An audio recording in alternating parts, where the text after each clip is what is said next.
তোমরা যারা জয়েন করছো আমার সাউন্ড এবং ভিডিও সব কিছু ক্লিয়ার আছে কিনা একটু কনফার্ম করো। আমার সাউন্ড ভিডিও সব কিছু ক্লিয়ার আছে কিনা একটু কনফার্ম করো। সাউন্ড ভিডিও সব কিছু ক্লিয়ার আছে কিনা আমাকে একটু কনফার্ম করো, দেন আমি শুরু করতে পারবো। যদি সাউন্ড ভিডিও সব কিছু ক্লিয়ার থাকে তাহলে আমি শুরু করে দিই। আর আজকে হচ্ছে আমাদের আসলে এতদিন পর্যন্ত দেখা গেছিলো আমরা স্লাইডে আমার স্লাইড রেডি করা ছিল, কিন্তু কত হচ্ছে স্লাইডে পড়াইতে গেলে দেখা যাচ্ছে এতদিনকার ক্লাসগুলোতে আমার বাসায় প্রজেক্টর আনা ছিল না, প্রজেক্টর আমার এতদিন পর্যন্ত আমার কাছে ছিল না। তো যার কারণে দেখা গেছে আমরা যদি স্ক্রিন শেয়ার দিয়ে আসি সেই ক্ষেত্রে অনেকের কাছে একটু বোরিং লাগে। তো ওই কারণে হচ্ছে আমরা হোয়াইট বোর্ডেই পড়াইছি। তো এখন হোয়াইট বোর্ডে যেহেতু প্রজেক্টর আনছি, তো যার কারণে আমাদের একবার টাইম মতো আনা হয়েছে। আমাদের মোটামুটি সি প্রোগ্রামিংয়ের আমরা অনেক কিছু পড়ে ফেলছি, আর এর মাঝখানে আমরা পুরো জিনিসটা আজকে সংক্ষিপ্ত রিভিউ দিব, মানে স্লাইড থেকে ফার্স্ট টু লাস্ট আমরা দেখব। আর আমরা গত লাস্ট যে ক্লাসটা আমরা নিয়েছিলাম সেই ক্লাসে আমরা এই যে ইফ, এলস ইফ, তারপর হচ্ছে আমাদের এই ধরনের স্টেটমেন্টগুলো সম্পর্কে জানছিলাম। আজকে হচ্ছে আমরা লুপ সম্পর্কে জানবো, বিভিন্ন ধরনের loop, for loop, while loop, do while loop, এগুলোর মধ্যে পার্থক্য কোন জায়গায়, এটা বেশি ইম্পর্টেন্ট একটা কনসেপ্ট। হ্যাঁ, তো আমরা আস্তে আস্তে শুরু করি।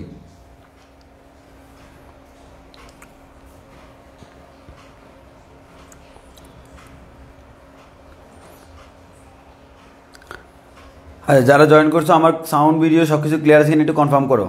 সাউন্ড ভিডিও সব কিছু ক্লিয়ার আছে কিনা একটু কনফার্ম করো। সাউন্ড ভিডিও সব কিছু ক্লিয়ার আছে কিনা একটু কনফার্ম করো।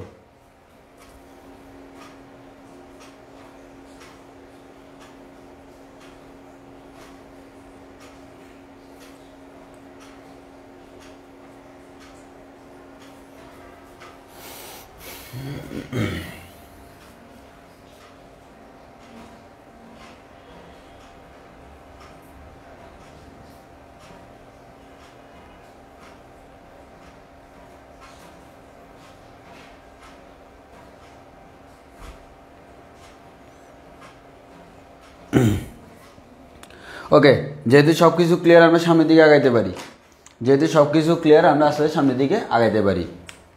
তাহলে আসো, আমাদের প্রথমে আমরা দিব হচ্ছে শর্ট রিভিউ।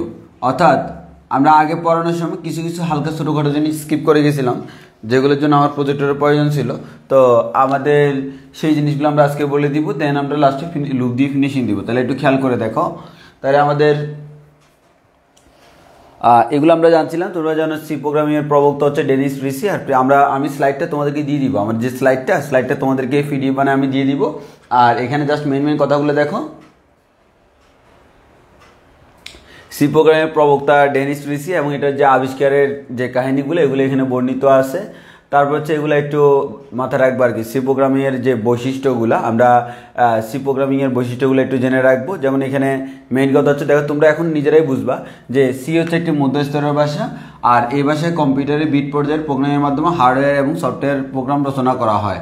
আর এই ভাষায় উচ্চ স্তরের ভাষার সুবিধা পাওয়া যায়, আবার নিম্ন স্তরের ভাষার সমকক্ষ প্রোগ্রাম রচনা করা যায়। অনেক সময় বৈশিষ্ট্যগুলো অনুধাবনমূলক প্রশ্নে আসতে পারে। এরপর সি ল্যাঙ্গুয়েজ দিয়ে সব ধরনের প্রোগ্রাম রচনা করা যায়, তাই এটাকে জেনারেল পারপাস ল্যাঙ্গুয়েজও বলা হয়। এবং তোমরা ভবিষ্যতে যারা ইঞ্জিনিয়ারিং লাইনে যাবা তাদের খালি সি প্রোগ্রাম নয়, আরও অনেক ধরনের প্রোগ্রাম করতে হবে। মানে মোটামুটি সকল ইঞ্জিনিয়ারকেই সি প্রোগ্রাম করতে হয়। আর ডিপার্টমেন্ট ওয়াইজ এক ইঞ্জিনিয়ারকে এক এক প্রোগ্রাম করতে হয়। যেমন আমরা সি প্রোগ্রাম করছি, তারপর হচ্ছে আমরা আরেকটা করছিলাম ফোরট্রান, একটা প্রোগ্রামিং। তো ম্যাক্সিমাম প্রোগ্রামের ভিতরে জিনিসটা সেম। অর্থাৎ তোমার মনে করো এটা একটা প্রোগ্রামিং ভাষা, এটা একটা প্রোগ্রামিং ভাষা, দুইটার মধ্যে পার্থক্য একটাই, এটাতে এই জিনিসটাকে এভাবে লাগে, এটাতে এই জিনিসটাকে এভাবে লাগে। জাস্ট ভাষা, ওর ভাষায় এভাবে লেখে, ওর ভাষায় এভাবে লেখে, বাট দুই ভাষায় লেখা যায়। তো লেখার নিয়মকানুনটা জানলে হয়ে যায়। ওই কারণে সি প্রোগ্রামিং যদি তুমি পারো, অন্য সকল প্রোগ্রামিং তোমার জন্য অনেক বেশি ইজি হয়ে যাবে। যদি একটা প্রোগ্রামিংয়ের বেসিকটা মাথায় ঢুকাইতে পারো তাহলে সব প্রোগ্রামিং পারবা, শুধুমাত্র তোমাকে ওই প্রোগ্রামিংয়ের বেসিকটা জানতে হবে। তো আর যদি কেউ সিএসসি নিয়ে পড়ো তাহলে তো কোনো কথাই নেই, তোমাকে পুরা ইয়ার টু ইয়ার তোমাকে প্রোগ্রামিংয়ের উপরই থাকতে হবে, অনেক ধরনের প্রোগ্রাম তোমাকে পড়তে হবে। তো আমরা আসি। তো তারপর হচ্ছে আমাদের সি ল্যাঙ্গুয়েজ দিয়ে তাহলে আমরা কি করলাম, এটা দিয়ে আমাদের সব ধরনের প্রোগ্রামের কি আমাদের সি ল্যাঙ্গুয়েজ দিয়ে আমরা সব ধরনের প্রোগ্রামের ফ্লেভারটা পাই, যার কারণে এটাকে আমরা জেনারেল পারপাস ল্যাঙ্গুয়েজে বলি। সি ল্যাঙ্গুয়েজে মূল সমস্যাকে ছোটো ছোটো ভাগে ভাগ করে প্রতিটি ভাগে প্রয়োজনীয় ভেরিয়েবল, ফাংশন, কনস্ট্যান্ট ইত্যাদি ব্যবহার করা যায় এবং প্রয়োজনে কন্ট্রোল স্টেটমেন্টও ব্যবহার করা যায়। এখন আর আমার বলার দরকার নাই ভাই কন্ট্রোল স্টেটমেন্ট কী জিনিস, ভেরিয়েবল কী জিনিস, ফাংশন কী জিনিস, কনস্ট্যান্ট কী জিনিস সব বলে ফেলছি। তাই সিকে স্ট্রাকচার্ড ল্যাঙ্গুয়েজও বলা যায়, মানে একটা নির্দিষ্ট স্ট্রাকচার মেনটেন করে। আর সি প্রোগ্রামিং ভাষা শুরু হয় একটি ফাংশন, যাকে আমরা বলি কি মেইন, সবাই জানি। এই মেইন ফাংশনের মাধ্যমে এই ফাংশনের কার্যকলাপ শুরু হয়। এবার আমরা যে একটু সামনের দিকে যাই, এটা খেয়াল করো, ফাংশনের মধ্যে যেসব স্টেটমেন্ট থাকে সেগুলোকে কি করতে হয়, দ্বিতীয় বন্ধনীর ভিতর রাখতে হয়। এখন আশা করি সবাই জানো এটা হচ্ছে সি প্রোগ্রামিং ভাষার বৈশিষ্ট্য। দেন আসি আরও কয়েকটা বৈশিষ্ট্য আছে। প্রতিটি স্টেটমেন্টের শেষে আমাকে কি করতে হয়, সেমিকোলন দিতে হয়। এটা আমরা জানি। প্রোগ্রামে কোনো কমেন্ট ব্যবহার করতে হলে তার আগে এই চিহ্ন ব্যবহার করতে হয়। মোস্ট ইম্পর্টেন্ট কথা, আমরা এটা আগে বলি নাই, সেটা হচ্ছে কি আমরা সি প্রোগ্রামিংয়ে যদি কোনো কমেন্ট ব্যবহার করতে যাই, what do you mean by comment বলতে তুমি কি মিন করতে চাও। আসলে জিনিসটা হচ্ছে এমন, মনে করো তুমি একটা প্রোগ্রাম, যেমন আমার ল্যাপটপে তুমি ঘাটাঘাটি করলে প্রচুর সি প্রোগ্রাম পাবো, আমার ল্যাপটপ সি প্রোগ্রামের অভাব নেই, প্রচুর করা আছে। এখন এতগুলো যে সি প্রোগ্রাম করা আছে, এখন যে কোনো একটা প্রোগ্রামের ভিতরে আমি ঢুকার পর আসলে বুঝতেছি না এই প্রোগ্রামটা কি নিয়ে লেখা। একটা হেডলাইন যদি থাকতো এটা নিয়ে লেখা তাইলে তো আমরা বুঝতাম, কিন্তু আমরা সি প্রোগ্রাম শুরুই করে দিচ্ছি #include_stdio.h #include_conio.h মেইন দিচ্ছি, তারপর সেকেন্ড ব্র্যাকেট দিয়ে কার্যকলাপ শুরু করে দিচ্ছি। তাহলে আমি কিভাবে করব, অথবা কোনো একটা স্পেসিফিক লাইন আমি আমার মনের মতো করে করলাম, সেই লাইনটার মিনিংটা কি সেটা আমি বুঝাতে চাচ্ছি। মানে তোমাকে পাশে লিখে দিছি, তুমি যদি এটা করতে চাও এটা করো, না হয় এটা করো, মানে কমেন্ট লিখে দিচ্ছি অর্থাৎ তোমাকে হেল্প করার জন্য। তাহলে কমেন্টের কাজ কি, এই কমেন্টটা প্রোগ্রামে থাকবে কিন্তু আউটপুটে তার কোনো প্রতিক্রিয়া থাকবে না। মানে তুমি যখন প্রোগ্রামটা অন করলা, যেমন ফর এক্সাম্পল আমরা যদি বলি এখানে তোমাকে যদি দেখানো হয়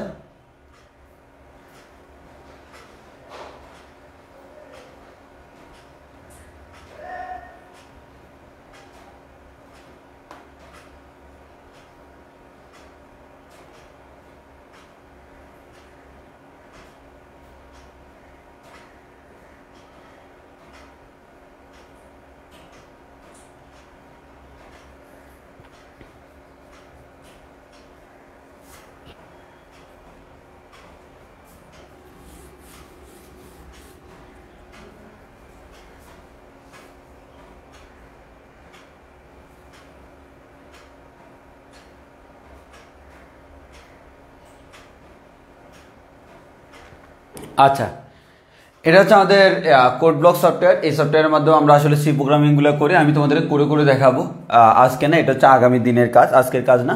তো আমাদের সিম্পল একটা কথা হচ্ছে আমরা একটা প্রোগ্রামই লিখলাম, ঠিক আছে, ওকে। এখন আমি এই লাইনটা কেন লিখছি সেটা আমি এটাকে বলতে চাচ্ছি, অর্থাৎ আমার প্রোগ্রামের কাজ হচ্ছে এটাই, বাট আমি চাচ্ছি এখানে বলেই তো, তবে আমি উপরে বলে দিতে চাচ্ছি আমি এই কারণে এটা লিখছি। এটা লেখার জন্য তোমাকে কি করতে হবে, এই কারণটা তো আর তোমার প্রোগ্রামের অংশ না, তুমি লিখছো এটাই প্রোগ্রামের অংশ, এটা আমার পুরোটা একটা প্রোগ্রাম। এখন এই প্রোগ্রামে আমি বলতে চাচ্ছি এই লাইনটা আমি এই কারণে লিখছি, অথবা আমি উপরে বলতে চাচ্ছি যে আমাদের এটা হচ্ছে এই জিনিসের প্রোগ্রাম। তাহলে এই জিনিসটা কি আমার আউটপুটে আসার দরকার আছে না, এটা হচ্ছে শুধু আমার বোঝার জন্য। আমি প্রোগ্রামটা যখন খুললাম দেখি বুঝলাম যে আসলে এই কারণে প্রোগ্রামটা আমি বানাইছি, ঠিক আছে। অর্থাৎ এটাকে আমরা বলি কমেন্টস। এই কমেন্টস দেওয়ার দুইটা নিয়ম আছে, একটা হচ্ছে এই যে এর ভিতরে যা লিখবা এই চিহ্নের ভিতরে তাই হচ্ছে আমার কমেন্ট হবে, অর্থাৎ তুমি এর ভিতরে যাই লিখলে সেটা কি কমেন্ট। তাহলে এটার ভিতরে তুমি যা লিখলে সেটা কমেন্টস। এই কমেন্টসটা এখানে দেখা যাবে কিন্তু আউটপুটে তার কোনো ভূমিকা নাই। আর আমরা যদি আবার দুইটা এরকম লাইন দিয়ে লিখি সেক্ষেত্রে তাকে আমরা কমেন্টস হিসেবে গণ্য করতে পারি। তো তোমাকে এটাই বোঝানো হচ্ছে what do you mean by comments. তাহলে আমাদের আশা করি বুঝতে পারছো কমেন্ট কি জিনিস।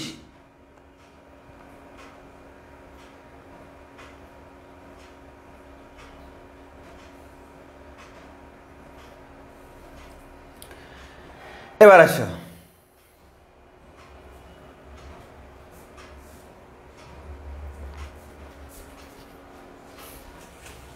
এবার আসি, তাহলে আমাদের এই যে এই চিহ্ন দিয়ে শুরুতে এই চিহ্ন শেষে এই চিহ্ন ব্যবহার করে আমার কমেন্টস করতে হয়। প্রোগ্রামে যে কোনো স্থানে যতগুলো ইচ্ছা কমেন্ট দেখানো যায়। আর পর্যাপ্ত সংখ্যক library function, branching statement, control স্টেটমেন্টের সুবিধা রয়েছে, মানে বিভিন্ন ধরনের স্টেটমেন্টগুলোর কথা বলতেছে। সাধারণত সি ল্যাঙ্গুয়েজ দিয়ে লিখিত এক মেশিনের প্রোগ্রাম অন্য মেশিনে চালানো যায়, মোস্ট ইম্পর্টেন্ট কথা। আমাদের প্রোগ্রাম যদি রান করতে হয় তোমাকে একটা কাজ করতে হয়, সেটা হচ্ছে কি দেখবা, আমরা বলছিলাম আমাদের কিছু অ্যাসেম্বলার আছে, কম্পাইলার আছে, বিভিন্ন ধরনের জিনিসগুলো আছে। তো এখন মনে করো আমাদের এই প্রোগ্রামটা আমি রান করব। এই প্রোগ্রামটা রান করতে হলে আমার প্রথমে কি করতে হবে জানো, এই যে এখানে গেলে তুমি পাবা হচ্ছে এই বিল্ডে যাবা। বিল্ডে গেলে এখানে একটা জিনিস আছে আমাদের বিল্ড অ্যান্ড রান। তুমি এটাকে বিল্ড করে দেন তুমি রান করবা, অর্থাৎ আমরা প্রোগ্রামটাকে বিল্ড করে দেন রান করতে পারি। তো আমাদের এই যে প্রোগ্রামটা আমাদের রান হয়ে গেল, এটা আমি বিল্ড করে রান করলাম। এই যে একটা জিনিস বারবার ব্লিঙ্ক করতেছে, আমরা এগুলা আস্তে আস্তে দেখাবো যে একটা জিনিস বারবার ব্লিঙ্ক করতেছে, যে আমরা এখানে ইনপুট দিলে সেটা আসবে। তো এখন হচ্ছে আপাতত আমি এটা বাদ দিই। আমার হচ্ছে প্রোগ্রামে তোমাকে যে কাজটা করতে হয়, প্রথমে এই যে বিল্ড করতে হয়। বিল্ড করলে তোমার এখানে কোনো ভুল আছে কিনা সে এখানে দেখাই দিবে। এই যে নিচে তোমার এখানে সে লেখা দেখাই দিবে যে কোনো ভুল আছে কিনা। ফর এক্সাম্পল আমি এখানে মনে করে যে প্রিন্ট অ্যাপ না, এখানে শুধু প্রিন্ট লিখলাম। তো তুমি বুঝতে পারছো সেটা কি নিশ্চয়ই ভুল না। প্রিন্ট অ্যাপের জায়গায় শুধু প্রিন্ট লিখছি, এটা ভুল না? ভুল। তাহলে এবার আমি করবো কি, দেখো বিল্ড, এই যে বিল্ড করলাম। এই যে এবার দেখো নিচে সে ওয়ার্নিং দিয়ে দিচ্ছে আমাকে। এই যে এই লাইনে আমার এটা ওয়ার্নিং দিয়ে দিচ্ছে, কি দিচ্ছে দেখো, এই যে এখানে একটা আমাকে ওয়ার্নিং দিয়ে দিচ্ছে, দেখো লেখছে আনডিফাইন্ড রেফারেন্স টু প্রিন্ট। এটা আনডিফাইন্ড রেফারেন্স। আর আমাদের এই যে এটাকে ঠিক না করলে তুমি এখানে এই প্রোগ্রামটা রান করতে পারবে না। এবার দেখো আমি যদি রান করতে চাই এরর, এটা রান হবে না। আর এবার যদি আমি আবার ঠিক করি, এবার আমি বুঝলাম যে না এখানে প্রিন্ট অ্যাপ দিতে হবে। অ্যাপ আমি দিলাম, দেওয়ার পর এবার যদি আমি বিল করি, এবার বিল করলে দেখো সে আমাকে কোনো ওয়ার্নিং আর দিচ্ছে না, মানে আমাদের তেমন কোনো ভুল এখানে আর নাই। তাহলে এবার যদি আমি রান করি, এবার সে আমাকে রান করবে। এই যে রান করো, রান, এই যে আমার এটা রান হয়ে গেছে। তাহলে আমরা যে জিনিসটা দেখতে পাচ্ছি,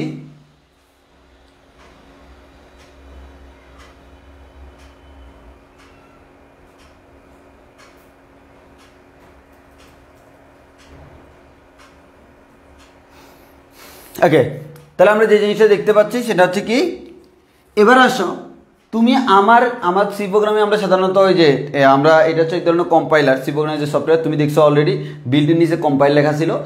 তো এখন হচ্ছে আমাদের যে মেইন কথাটা সেটা হচ্ছে, যেমন তোমার মনে হচ্ছে তুমি বাসায় অনেকগুলো সি প্রোগ্রামে প্র্যাকটিস করবা, তো আমি বললো ভাইয়া আপনি আপনার ল্যাপটপে যেগুলো আছে আমার ফ্যান ড্রাইভে দেন, আমি বাসায় যে এগুলো আমার কাছে কোড ব্লক সফটওয়্যার আছে, যেহেতু আমার এগুলো কোড ব্লকসে করা, তো কোড ব্লক সফটওয়্যার আছে, আমি কোড ব্লকসে আপনাকে আমার সফটওয়্যারে কোড ব্লকস করা আছে, আমি রান করব। পারবা না? অবশ্যই পারবা। অর্থাৎ আমার ল্যাপটপে করা কোনো একটা প্রোগ্রামের যে ফাইলটা সেটা তুমি তোমার বাসায় নিয়ে তুমিও করতে পারতেছো তোমার ল্যাপটপে। দ্যাট মিনস এক মেশিন দিয়ে করা প্রোগ্রাম অন্য মেশিনে চালানো যাচ্ছে। আর এতে অনেক পর্যাপ্ত সংখ্যক কম্পাউন্ড অপারেটর, এই যে এগুলো আমরা দেখবো আস্তে আস্তে সামনের দিকে, ভিন্ন ধরনের অপারেটর আছে। এবার আসো, এতদিন পর্যন্ত তোমাদেরকে আমি সি ভাষার গঠনটা প্রপারলি শিখাই নাই, আজকে প্রপারলি শিখাবো। আমি এই দিনের জন্য ওয়েট করতেছি। আসলে আমার সি প্রোগ্রামিং পড়ানোর স্টাইলটা একটু ভিন্ন, মানে আগে কিছু জিনিস আগে পড়াবেলি, কিছু জিনিস পরে পড়াবেলি, তোমার বইতে অন্য স্টাইলে আছে। বাট কথা হচ্ছে এইভাবে পড়াতে আমার ভালো লাগে, কারণ এখন তোমাকে আমি যা বলতেছি তা তুমি বুঝতেছো, কিন্তু শুরুতে এইভাবে বললে তুমি তখন বুঝতে না জিনিসগুলা। ওকে, তো দেখো তাহলে আমরা শুরু করি। আমার এখানে দেখা একটা সি প্রোগ্রামিং যে আছে, এই সি প্রোগ্রামিংয়ে আমাদের অনেকগুলা কি জিনিস থাকতে পারে। তো সেই জিনিসগুলো একটা একটা এখন আমি ব্যাখ্যা করব। একটা সি প্রোগ্রামে কত কী থাকতে পারে তুমি সেটা বুঝতে পারবা। প্রথমত আসি, একটা সি প্রোগ্রাম শুরুই হয় ডকুমেন্ট সেকশন দিয়ে, মন্তব্য লেখার জন্য। মন্তব্য মানে তো বুঝো, কমেন্টস। মানে সাধারণত আমরা সি প্রোগ্রামিং শুরু করি কমেন্টস দিয়ে। যারা একবারে জেনুইন প্রোগ্রামার তাদের কাজ হচ্ছে শুরুতে কমেন্টস লেখা। কমেন্টস মানে হচ্ছে তুমি কি নিয়ে প্রোগ্রাম করতে সেটা উপরে লিখে রাখলে তাহলে দেখতে সুবিধা হবে। আমাদের সি প্রোগ্রাম তো ছোটো ছোটো, তো যখন তুমি বড় বড় প্রোগ্রামাররা তো অনেক বড় বড় প্রোগ্রাম করে, তো সেক্ষেত্রে হচ্ছে তারা উপরে কমেন্টস লিখে রাখে কি রিলেটেড, না হয়তো আবার পুরো প্রোগ্রামটা দেখে তারপর চিন্তা ভাবনা করে বলতে হচ্ছে এটা কি রিলেটেড প্রোগ্রাম। তো ওই কারণে আমাকে কি করতে হবে, কমেন্টস করে দিতে হবে। আচ্ছা, তাহলে এটা হচ্ছে কমেন্ট সেকশন। এই কমেন্ট সেকশন আমরা কি কারণে ইউজ করি? কমেন্ট সেকশন আমরা মন্তব্য লেখার জন্য ইউজ করি, কমেন্টস লেখার জন্য ইউজ করি। আর এটাকে আমরা বলছি ডকুমেন্টেশন সেকশন। এবার আসি লিঙ্ক সেকশন। লিঙ্ক সেকশন আমরা কি কাজে ইউজ করি? হেডার ফাইল সংযুক্ত করার জন্য। যেমন hash include stdio.h standard input and output, hash include conio.h console input output, hash include math.h mathematical ফাংশনের জন্য। তাহলে আমাদের এই যে হেডার ফাইলগুলো আমরা এটা দিয়েই শুরু করছিলাম। উপরে কমেন্টসটা হয়তো আমরা লিখি নাই, আমাদের প্রয়োজনও হয় নাই, তবে চাইলে আমরা সেখানে লিখতে পারি। তাহলে আমাদের কমেন্টস যদি কোনো হেডলাইন দিতে চাও, যেমন যে কোনো কিছু লেখার আগে আমরা হেডলাইন দিই না, সেই হেডলাইনের কাজ হচ্ছে কমেন্টস, আর কমেন্টসটা সবার উপরে থাকবে। তাহলে একটা স্ট্যান্ডার্ড সি প্রোগ্রামিংয়ের গঠন হচ্ছে এরকম, উপরে ডকুমেন্ট সেকশন থাকবে, সেখানে আমরা কমেন্ট লিখতে পারবো। এরপর লিঙ্ক সেকশন। তাহলে লিঙ্ক সেকশন মানে কি? লিঙ্ক সেকশন মানে হচ্ছে হেডার ফাইল যুক্ত করার। কি যুক্ত করা? হেডার ফাইলগুলো আমরা যুক্ত করতে পারবো। এই যেমন আমাদের for example hash include math.h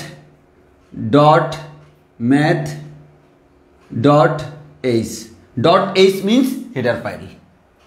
এবার আসি ডেফিনেশন সেকশন। এবার আসি ডেফিনেশন সেকশনে যদি আমরা যাই, একটু ভালো করে খেয়াল করো। ডেফিনেশন সেকশনটা আমরা কি কারণে ব্যবহার করি? এটা হচ্ছে আমার ধ্রুবমানের জন্য, কনস্ট্যান্ট। ধ্রুবমান বলতে আমরা তো বুঝতেছি কনস্ট্যান্ট। তো আমরা বলছিলাম কনস্ট্যান্ট দুইভাবে ব্যবহার করা যায়। ওই একটা পদ্ধতি হচ্ছে ভাইয়া কনস্ট্যান্ট ব্যবহারের, একটা পদ্ধতি হচ্ছে কনস্ট্যান্ট আমরা কি করি, কনস্ট্যান্ট আমরা এই যে ভিতরে ব্যবহার করি, ওই কনস্ট্যান্ট লেখার নিয়ম আমরা শিখেছিলাম। হ্যাঁ, আর আরেকটা হচ্ছে কি, আরেকটা হচ্ছে হ্যাশ দিয়ে ডিফাইন করতে হয়। হ্যাশ দিয়ে ডিফাইন করলে আমরা বলছিলাম সেটা হচ্ছে মেইনের আগে লিখতে হয়। সেটাই হচ্ছে আমার এই কনস্ট্যান্টের ব্যবহার, অর্থাৎ হ্যাশ দিয়ে আমরা ডিফাইন করি। হ্যাশ ডিফাইন, তারপর হচ্ছে কনস্ট্যান্টের নাম দিয়ে এটাকে ডিফাইন করে দিব। ওকে, যেমন হ্যাশ ডিফাইন 3.14 এবার আমরা লিখতে পারি। এবার হচ্ছে গ্লোবাল ডিক্লারেশন। এবার আসি, আমরা তোমাদেরকে শিখেছিলাম একটা জিনিস, ভেরিয়েবল ডিক্লারেশন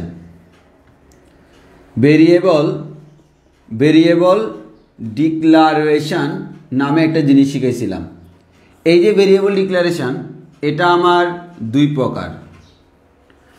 আমাদের একটাকে আমরা বলি সিম্পলি আমাদের ডিক্লারেশন, আমরা ডিক্লারেশন বলি, আর এটাকে আমরা বলি গ্লোবাল ডিক্লারেশন।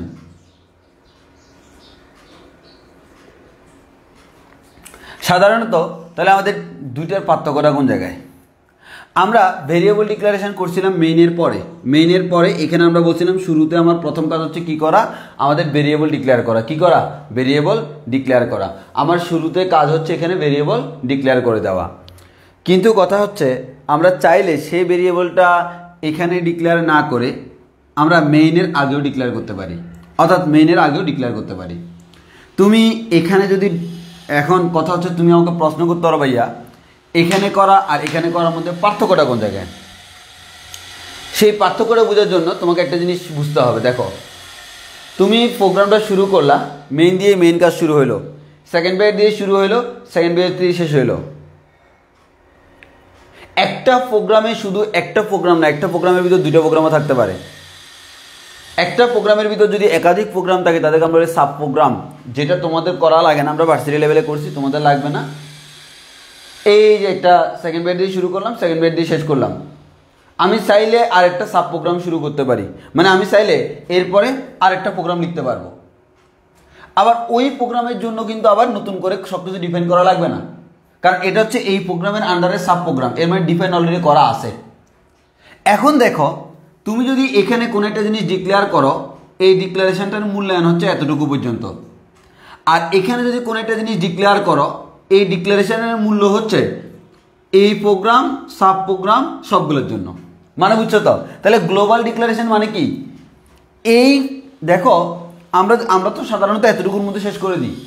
যদি একটা প্রোগ্রামের ভিতরে একাধিক প্রোগ্রাম থাকে, একটা প্রোগ্রামের ভিতরে যদি একাধিক প্রোগ্রাম থাকে, তখন আমাকে দেখা যায় আমাদের একটা প্রোগ্রামের ভিতর একাধিক প্রোগ্রাম থাকলে তখন আমাদের অনেকগুলো প্রোগ্রাম, সবগুলোর মধ্যে আমরা এটা দিয়ে ডিক্লেয়ার করে ফেলতে পারি। This is called global declaration. কি বলা হয়? Global declaration. তাহলে আমি এখানে ডিক্লারেশন দিলে সেটা হচ্ছে কি শুধুমাত্র এই অংশের জন্য, আর গ্লোবাল ডিক্লারেশন দিলে এরকম যতগুলো অংশ আছে সকল অংশের জন্য প্রযোজ্য। যদিও আমাদের গ্লোবাল ডিক্লারেশন লাগে না, কারণ আমরা এর পরে আর যাই না। আর যদি তুমি গ্লোবাল ডিক্লারেশন না দাও, এখানেও ডিক্লেয়ার করতে হবে, এখানেও ডিক্লেয়ার করতে হবে, সব জায়গায় ডিক্লেয়ার করতে হবে। তবে সাধারণত আমরা একাধিক প্রোগ্রাম লিখলে ডাইরেক্ট গ্লোবাল ডিক্লারেশন সেকশনে চলে যাই, অর্থাৎ সবগুলোকে একসাথে ডিক্লেয়ার করা যায়। আগে আমাকে বলো জেনারেলি ডিক্লারেশন আর গ্লোবাল ডিক্লারেশনের পার্থক্য বুঝছো কিনা? তাহলে একটা প্রোগ্রামের ভিতরে একাধিক প্রোগ্রাম করলে নতুন প্রোগ্রামটাকে আমরা বলতেছি সাব প্রোগ্রাম। কি বলতেছি? Sub programme. সাব প্রোগ্রাম যদিও আমরা করি না, বাট হায়ার লেভেলে আমরা করি, বাট তোমাদের ইন্টারমিডিয়েট লেভেলে প্রয়োজন নাই। এতটুকু বুঝছো কিনা বলো? এতটুকু সবার ক্লিয়ার কিনা বলো?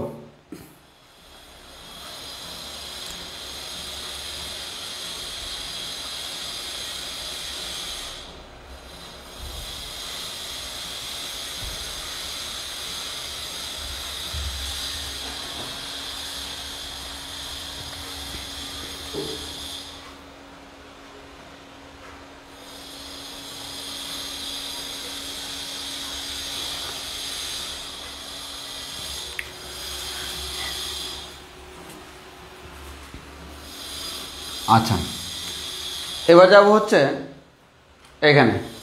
তাহলে আমাদের এটা হচ্ছে গ্লোবাল ডিক্লারেশন, আমাদের গ্লোবাল ডিক্লারেশন পার্ট। আমাদের এই যে গ্লোবাল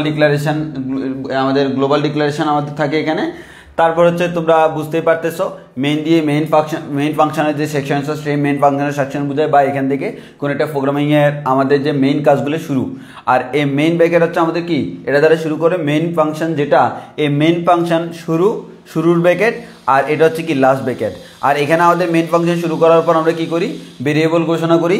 আর এখানে এক্সিকিউটেবল পার্ট মানে হচ্ছে প্রসেস ভ্যালু, অর্থাৎ এক কথায় তুমি ডিক্লারেশনের পরে যত কাজ করবে সেগুলোকে আমরা বলতেছি প্রসেস ভ্যালু, অর্থাৎ এক কথা প্রোগ্রামের অন্যান্য পার্টগুলো। আর এটা দিয়ে আমাদের কেটে শেষ। আর এখানে যদি তুমি একাধিক প্রোগ্রাম লিখতে দাও, ব্যবহার করে নিজস্ব ফাংশন লেখা, আমাদের নিজস্ব একটা ফাংশন লিখলাম, এটাকে আমরা আমাদের সাব প্রোগ্রাম বলতেছি। এই সাব প্রোগ্রামে তুমি একাধিক ফাংশন লিখতে পারবা, যতগুলো ইচ্ছে ততগুলো ফাংশন লেখা যায়। এটাকে আমরা বলি ইউজার ডিফাইন্ড ফাংশন, ব্যবহারকারী কর্তৃক নির্ধারিত। ইউজার ডিফাইন্ড বা ব্যবহারকারী কর্তৃক নির্ধারিত ফাংশন আমরা বলতে পারি। এবার আমরা সামনের দিকে গেলে এখানে তোমাকে জাস্ট প্রত্যেকটার ব্যাখ্যা দেওয়া হয়েছে। আমি আর এটা বলতেছি না ডকুমেন্ট সেকশনে আমরা কী করি, এই যে দুইভাবে আমরা কমেন্ট ব্যবহার করতে পারি, লিঙ্ক সেকশনে আমরা কী করি, ডেফিনেশনে কী করি, গ্লোবাল ডিক্লারেশন সেকশনে কী করা হয়, মেন ফাংশনের কাজ কী, মেন ফাংশনে কী করে না করে, এই জিনিসগুলা। এরপর হচ্ছে আমার ডেটা টাইপ। ডেটা টাইপ তোমরা জানো আমাদের ডেটা টাইপ হচ্ছে আমাদের তিন ধরনের আছে। একটা হচ্ছে প্রিমিটিভ বা প্রাইমারি, আরেকটা হচ্ছে ডেরাইভড, আরেকটা হচ্ছে ইউজার ডিপেন্ড। আমাদের এরপর হচ্ছে আমাদের প্রিমিটিভের মধ্যে আমরা ক্যারেক্টার পাইছিলাম, ইন্টিজার পাইছিলাম, ফ্লোট পাইছিলাম, ডবল পাইছিলাম, ভয়েড। এই ভয়েড জিনিসটা সম্পর্কে আমরা বলবো। ভয়েড কথাটা মানে হচ্ছে শূন্য বা খালি। তো কোনো কিছু এমটি কোনো কিছু মিন করার জন্য সেক্ষেত্রে আমরা ভয়েড ইউজ করি। আমরা পরে দেখবো, নেক্সট ক্লাস আমরা এগুলো নিয়ে একটু ব্রিফলি ডিসকাস করবো, মানে এক্সেপশনাল জিনিসগুলো। এতদিন পর্যন্ত শুধু মেইন করছি, মেইনের জায়গায় ইন্ট মেইন করা যায়, ভয়েড মেইন করা যায়, তার মেইন ভয়েড করা যায়, অনেক কিছু করা যায়, সেগুলো আমরা আস্তে আস্তে দেখবো। এরপর হচ্ছে ডেরাইভডের মধ্যে অ্যারে, পয়েন্টার, ফাংশন, যদি এগুলো আমাদের লাগে না, শুধু অ্যারেটা আমাদের সিলেবাসে আছে। আর ইউজার ডিপেন্ডগুলো এগুলো হচ্ছে ডিপেন্ড করে, এগুলো আমাদের নাই। এবার এই যে ডেটা টাইপের মেমোরি পরিসর কোনটার কতটুকু ফরম্যাট স্পেসিফাই তো আমরা জানি, যেমন ক্যারেক্টারের জন্য আমাদের %c ইউজ করা হয়, ইন্টিজারের জন্য %d। তো আমাদের কোনটার সাইজ কতটুকু, রেঞ্জগুলো আমরা সবগুলো খুব সুন্দর করে বুঝেছিলাম। তারপর হচ্ছে কিওয়ার্ড, অন্যতম একটা ইম্পর্টেন্ট জিনিস কিওয়ার্ডটা হচ্ছে কি একটু ভালো করে খেয়াল করে দেখো। প্রত্যেক প্রোগ্রামিং ভাষার নিজস্ব কিছু সংরক্ষিত শব্দ আছে যা প্রোগ্রাম রচনা করার সময় ব্যবহার করা হয়। এই সংরক্ষিত শব্দগুলোকে কিওয়ার্ড বলা হয়। মানে প্রত্যেকটা প্রোগ্রামিং ভাষার তার নিজস্ব কিছু শব্দ আছে, এগুলো শুধু তার নিজস্ব, সেটা তুমি ব্যবহার করলে সে বুঝে নিবে এটার মিনিংটা। এরকম আমাদের সি প্রোগ্রামিংয়ে যে কিওয়ার্ডগুলো আছে, যেমন auto, break, case, character, constant, তারপর continue, default, do, double, else, enum, extern, float, for, go to, if, int, long, register, return, short, sign, size of, static, তারপর হচ্ছে স্ট্রাক্ট, সুইচ, আমাদের টাইপ ডিফল্ট, ইউনিয়ন, আমাদের unsigned, void, তারপর হচ্ছে আমাদের volatile, তারপর হচ্ছে ওয়াইল। হিসাব করে দেখো 1 2 3 4 5 6 7 8, এদিকে আসছে 8টা, 8টা করে কয়বার? 1 বার, 2 বার, 3 বার, 4 বার, তাহলে 4 8 32। এর মানে সি এর মধ্যে আমার টোটাল কয়টা কিওয়ার্ড আছে? 32টা। তোমাদের এমসিকিউর জন্য মারাত্মক লেভেলের ইম্পর্টেন্ট। সি ভাষায় কিওয়ার্ড কয়টা আছে? 32টা। নিচের কোনটি সি ভাষার কিওয়ার্ড নয়? এই 32টাই হচ্ছে সি ভাষার কিওয়ার্ড, এর বাইরেরগুলো সি ভাষার কিওয়ার্ড নয়। এই ধরনের প্রশ্ন আসে। এখন কি এগুলো মুখস্থ করতে হবে? মুখস্থ করতে হবে না, বাট এই জিনিসটা, এই চার্টটা তোমাকে বারবার দেখতে হবে। এমসিকিউতে আসবে তো, তোমাকে কখন বলবে না সি ভাষা 32টা কিওয়ার্ড লিখো, না এটা বলবে না। তোমাকে পরীক্ষায় এমসিকিউতে আসতে পারে সি ভাষায় কয়টা কিওয়ার্ড আছে? 32টা। এবং বলতে পারে নিচে চারটা দেওয়া আছে, নিচের কোনটি সি ভাষার কিওয়ার্ড নয়। তো সি ভাষার কিওয়ার্ড যদি না হয়, তাহলে সি ভাষার কিওয়ার্ড নিচের কোনটি নয় সেটা তোমাকে বলতে হবে। তো সেই জিনিসটা তুমি বলবা, ঠিক আছে? নিচের কোনটি সি ভাষার কিওয়ার্ড নয় সেটা তোমাকে বলতে হবে। আশা করি বুঝতে পারছো আমরা কি বলতে চাইছি। নিচের কোনটি সি ভাষার কিওয়ার্ড নয়, সিম্পল কথা। তাহলে তোমাকে এদের মধ্যে কেউ থাকলে, এদের মধ্যে যে তিনটা আছে সেগুলো হচ্ছে সি ভাষার কিওয়ার্ড, যারা এদের মধ্যে নাই তারা সি ভাষার কিওয়ার্ড নয়।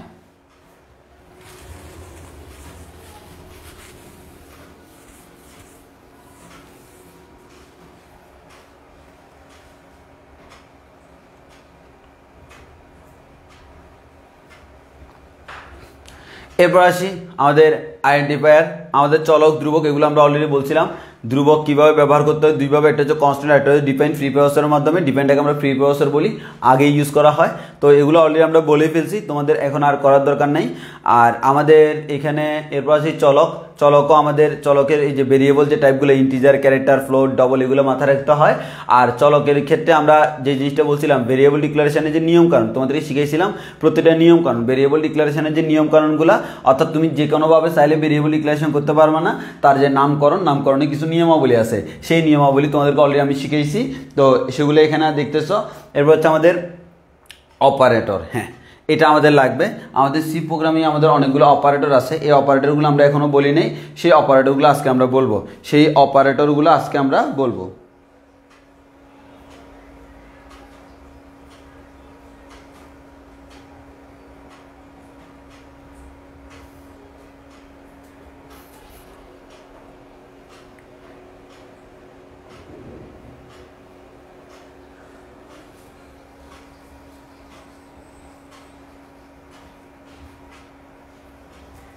আচ্ছা, একটু ভালো করে খেয়াল করে দেখো, সি ভাষায় আমাদের যে অপারেটরগুলো আছে, অপারেটর হচ্ছে আমাদের arithmetic operator, relational operator, logical operator, assignment operator, increment and decrement operator, তারপর হচ্ছে conditional operator, bitwise operator, special operator.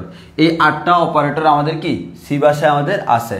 তো সি ভাষায় আমাদের, তাহলে আমাকে যে জিনিসটা বলা হলো, সি ভাষায় গাণিতিক ও যৌক্তিক কাজ নিয়ন্ত্রণ করার জন্য কতগুলো বিশেষ সিম্বল ব্যবহৃত হয়, এগুলোকে আমরা কি বলি? অপারেটর বলি।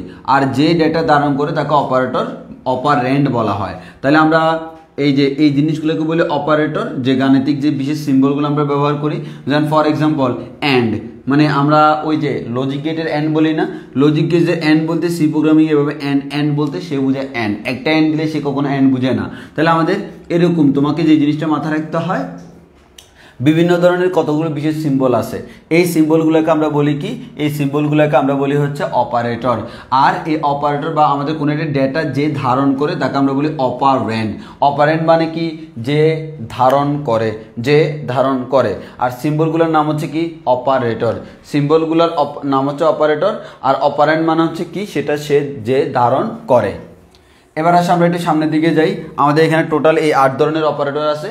8 ধরনের অপারেটর আছে। তাহলে আমরা একটা একটা করে অপারেটর দেখব যে 8 ধরনের operator arithmetic, relational, logical, assignment, increment and decrement, conditional, bitwise, special. এই যে 8টা, এই 8টা সবগুলো আমাকে দেখতে হবে। তাহলে একটু খুব ভালো করে খেয়াল করে দেখো। তাহলে আমরা 8টা যদি দেখতে যাই তাহলে প্রথমত আসে আমাদের এরিথমেটিক অপারেটর। এরিথমেটিক অপারেটর কোনগুলা? এক কথা হচ্ছে যোগ বিয়োগ গুণ ভাগ এগুলা করার জন্য যেটা ব্যবহার করি তার নাম হচ্ছে এরিথমেটিক অপারেটর। তাহলে একটু ভালো করে খেয়াল করো। তাহলে আমরা এরিথমেটিক অপারেটরের মধ্যে আছে, আমাদের এরিথমেটিক অপারেটরের মধ্যে কি কি আছে একটু খেয়াল করে দেখি। এরিথমেটিক অপারেটরের মধ্যে প্লাস আছে, মাইনাস আছে, ইনটু আছে, ডিভাইডেড বাই আছে, মডুলাস আছে। তাহলে এই প্লাস মানে কি জন্য ব্যবহার করি? দুটি সংখ্যাকে যোগ করার জন্য। মাইনাস বিয়োগ করার জন্য স্টেরিক্স, এটাকে আমরা বলি কি? স্টেরিক্স। গুণ করার জন্য, ডিভাইড এটাকে ভাগ করার জন্য, আর পার্সেন্ট চিহ্নটাকে ব্যবহার করা কি জন্য? আলটিমেটলি এটা হচ্ছে ভাগশেষ বোঝানোর জন্য। কি জন্য? ভাগশেষ। তাহলে আমরা দিলাম 3 + 2 মানে 3 এবং 2 এর যোগফল, 3 - 2 3 এবং 2 এর বিয়োগফল, 3 আর 2 যোগ করলে হয় 5, বিয়োগ করলে হয় 1, 3 × 2 = 6, 3কে 2 দ্বারা ভাগ করলে এটা বোঝায় কি? এটা বোঝায় হচ্ছে ভাগফল। আর 10কে 3 দ্বারা ভাগ করলে এই 1টা কি বোঝায়? ভাগশেষ। যেমন ফর এক্সাম্পল এটা যখন দেখাচ্ছে 3কে 2 দ্বারা ভাগ, 3কে 2 দ্বারা ভাগ করব, 2 একে 2, ভাগশেষ থাকে 1। এই যে ও আমার এখানে যে 1টা দেখাচ্ছে, A1 বলতে A1 মিন করতেছে, ভাগফল 1টা মিন করতেছে। আর এক্ষেত্রে আমরা যদি বলি 10কে 3 দ্বারা ভাগ করলে, 10কে 3 দ্বারা ভাগ করলে কি হয়? 3 × 3 = 9, ভাগশেষ থাকে কত? 1। এই 1 বলতে এই ভাগশেষ 1টা মিন করে। তাহলে আমরা বলতে পারি তুমি যখন এই চিহ্নটা দিবা দ্যাট মিনস এটা বোঝায় হচ্ছে এটা ডিভিশন, আর এই চিহ্নটা যখন দিবা এটা বোঝায় হচ্ছে কি? আমাদের ভাগশেষ মিন করে।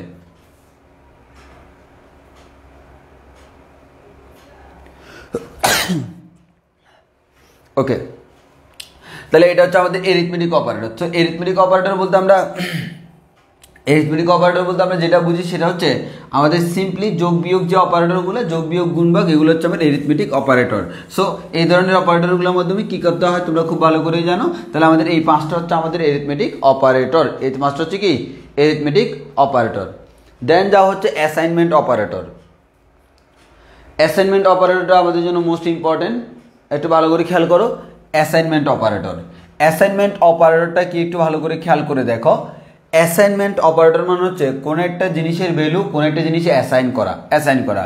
ফর এক্সাম্পল আমরা যদি বলি x = x + y, এই কথাটার মানে কি?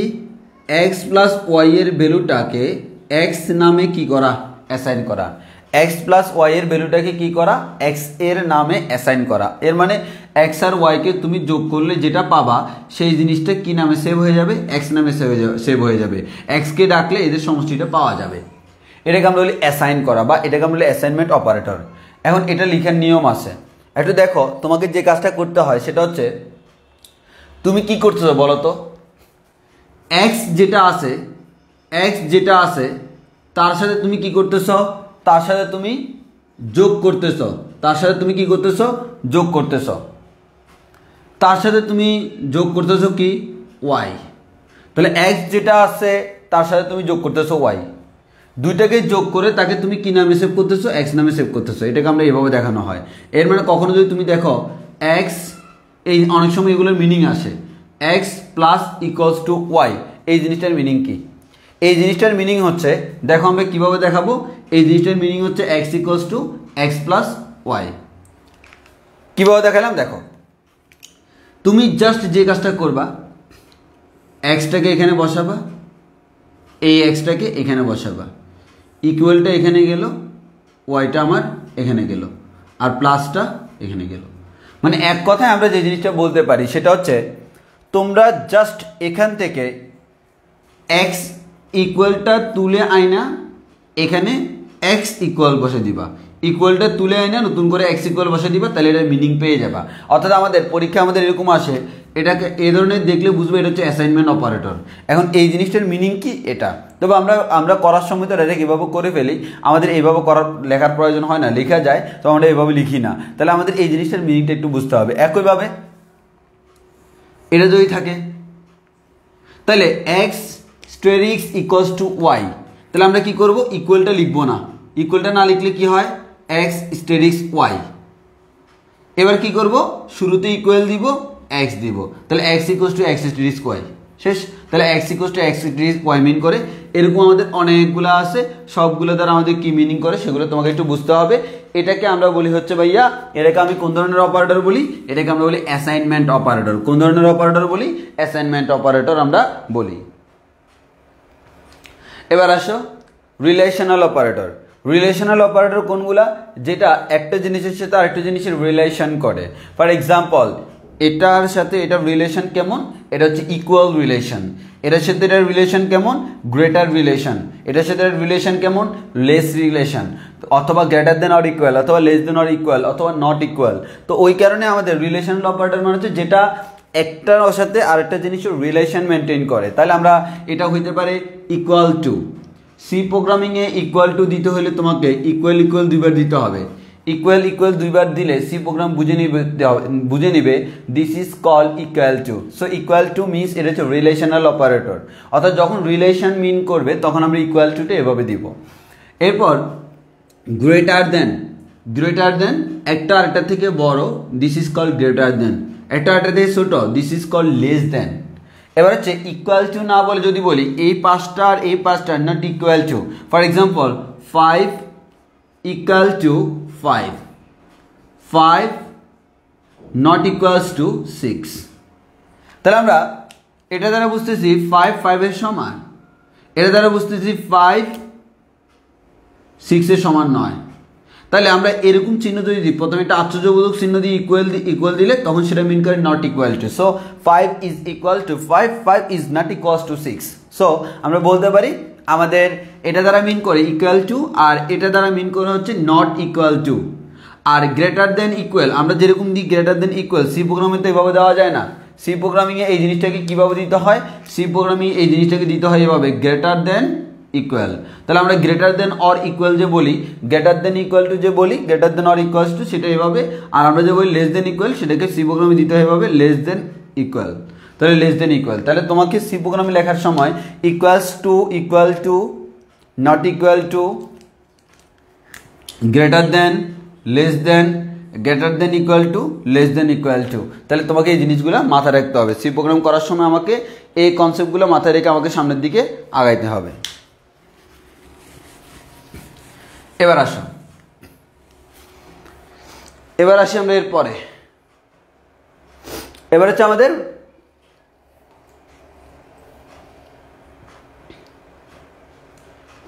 রিলেশনাল অপারেটর তো আমরা পড়ছি, এবার হচ্ছে লজিক্যাল অপারেটর। লজিক্যাল অপারেটর বললেই তোমাকে লজিকে আসতে হবে। লজিকে আসলে আমাদের লজিক তিন ধরনের আছে, এটা হচ্ছে অ্যান্ড, আর এটা হচ্ছে অর, আর এটা হচ্ছে নট। তাহলে logical and, logical or, logical not, এগুলো হচ্ছে আমরা লজিক গেট পড়ছিলাম, সেই লজিক গেটের গেট আমাদের অ্যান্ড অর নট মিন করে। তাহলে তোমাকে মাথায় রাখতে হবে সি প্রোগ্রামে তুমি অ্যান্ড বোঝানোর জন্য তোমাকে অ্যান্ড চিহ্নটা দুইবার দিতে হবে।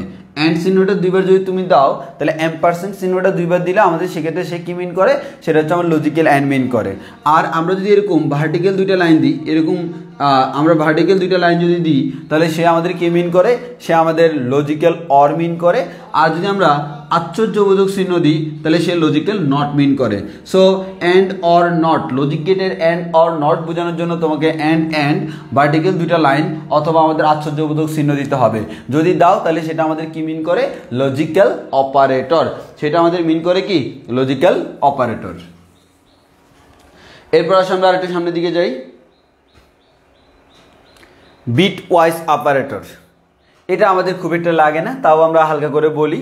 সেটা হচ্ছে আমাদের বিট ওয়াইজ অপারেটর, যেটা সেখানে আমাদের যেটা করা হয় সেক্ষেত্রে আমাদের অ্যান্ড বলতে এই অ্যান্ডটা মিন করে, অর বলতে এরকম দাগ মিন করে, এক্সক্লুসিভ অর বলতে এটা মিন করে, ওয়ান্স কমপ্লিমেন্ট বলতে এটা মিন করে, শিফট রাইট বলতে এটা মিন করে, শিফট লেফট বলতে এগুলো মিন করে।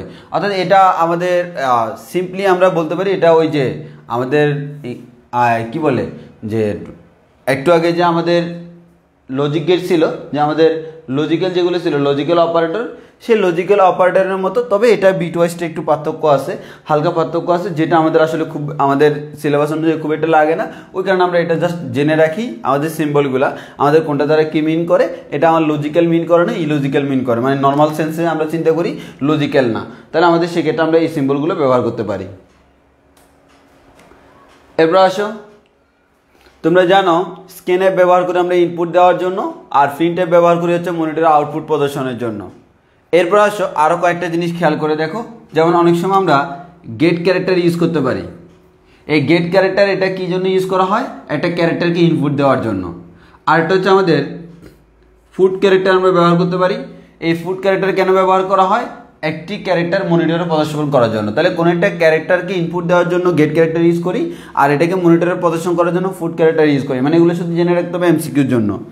এরপরে গেটস আমরা ব্যবহার করি ফাঁকা স্পেস সহ স্ট্রিং ইনপুট দেওয়ার জন্য, আর ফুডস সেটা আমরা ব্যবহার করি ফাঁকা স্পেস সহ মনিটরে প্রদর্শনের জন্য। এক কথায় গেট ক্যারেক্টার দিলে ক্যারেক্টার ইনপুট দিবে, আর গেটস দিলে সে ফাঁকা স্পেস, মানে কি আমাদের স্পেস সে ইনপুট দিবে, আর ফুড ক্যারেক্টার দিলে সে ক্যারেক্টার আউটপুটে দেখাবে, আর আমাদের ফুডস দিলে সে আমাদের ফাঁকা স্পেস সহ আমাদের মনিটরে আউটপুট দেখাবে। আর প্রিন্টএফ দিলে তো আমাদের মনিটরে কোনো কিছু প্রদর্শন করার জন্য, সেটা তোমরা খুব ভালো করেই বুঝো।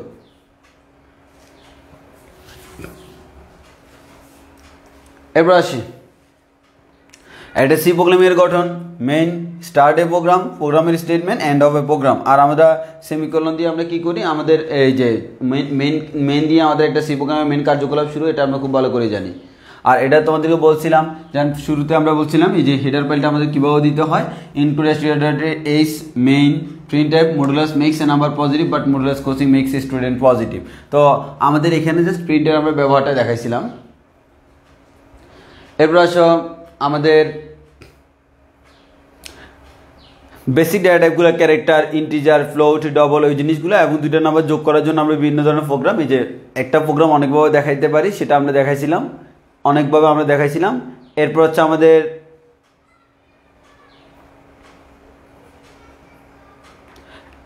ইনপুট নিলাম একটা, আমাদের সেই ইনপুটটা আবার আউটপুটে দেখাইলাম, তার জন্য একটা প্রোগ্রাম দিলাম। তারপর হচ্ছে আমাদের দুইটা নাম্বারকে যোগ করার জন্য একটা প্রোগ্রাম। তারপর হচ্ছে সেলসিয়াস ফারেনহাইটের কনভার্সন, যে আমাদের সেলসিয়াসে দেওয়া থাকবে তার মধ্যে থেকে ফারেনহাইটে যাইতে হবে, তার জন্য আমরা এটা ব্যবহার করি। আর এবার একটু খেয়াল করো, ব্যাকস্ল্যাশ কিছু জিনিস আছে। ব্যাকস্ল্যাশ যদি তুমি এভাবে স্ল্যাশ দিয়ে বি দাও, এটা দ্বারা মিন করে ব্যাক স্পেস, এভাবে স্ল্যাশ দিয়ে এন দিলে সেটা মিন করে নিউ লাইন। তুমি দেখবা অনেক সময় তোমার কাছে মনে হয় ভাইয়া আমি সি প্রোগ্রামিংয়ে লিখছি আই এম ইমু, আজকে বুঝাই দিমু। এখন একটু খেয়াল করে দেখো, এটা তুমি 2 লাইনে লিখছো, কিন্তু যখন সি প্রোগ্রাম তুমি রান করলা, আউটপুটে তুমি দেখবা এটা 1 লাইনে চলে আসে, 2 লাইনে আসে না। তাহলে এই যে এই কাজটা করার জন্য, অর্থাৎ নতুন একটা লাইনে এটাকে বোঝানোর জন্য আমরা এই যে ব্যাকস্ল্যাশ দিয়ে আমরা এন দিতে পারি, তাহলে এটা দ্বারা বুঝে কি নিউ লাইন। আর আমরা টি দিলে এটা দ্বারা বুঝে হরিজন্টাল ট্যাব। আমরা যেমন ল্যাপটপের কিবোর্ডে আমাদের স্পেস আছে না, ওইরকম একটা বাটন আছে ট্যাব মানে হচ্ছে এটা এক ট্যাব দিলে অনেকগুলো স্পেস একসাথে আসে, তাহলে আমাদের ওটাকে বলি ট্যাব। হরিজন্টাল ট্যাবটা আমাদের মিন করে, আর এটা দ্বারা 2টা দাগ দিলে সেটা দ্বারা বুঝে ব্যাকস্ল্যাশ। তাহলে এই ধরনের জিনিসগুলো বুঝতে হবে। এখানে কিন্তু দেখো স্ল্যাশটা কিন্তু এভাবে না, কিন্তু হ্যাঁ মাথা রাখতে হবে।